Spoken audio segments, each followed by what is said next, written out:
Okay, I had a few questions on what if I accidentally turned it in incorrectly and now I need to go back. So this is just on a lesson that I turned in. So I pulled up my daily ELA lesson and I had turned it in. Okay, I'm going to click this unsubmit button and click unsubmit. Okay, then I'm going to click on my assignment again. And then on this one, I go all the way down to the bottom and I type in all of my answers, okay? Once I have redone them and fixed them, I can then X out and I can turn it in again,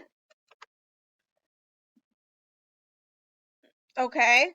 So I can do that if it is a situation where I turned it in wrong and I let you know, hey, this assignment was turned in wrong or it's blank or whatever. That's how you get back into that.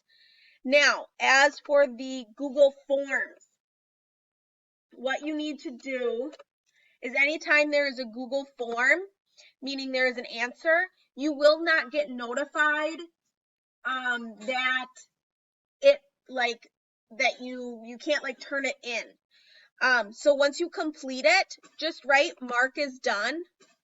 Mark is done, and then I'll know that you completed the assignment and I'll go and check at your responses on the Google form. So there's no way, you don't really get like a notification or anything like that. If you click turned in and I say, hey, you didn't do the Google form, you don't have to press unsubmit or anything like that. You just got to go back in there and do it. So hopefully that clears up some of those questions that I just got immediately after posting that tutorial. Hope this is helpful, guys. We miss you.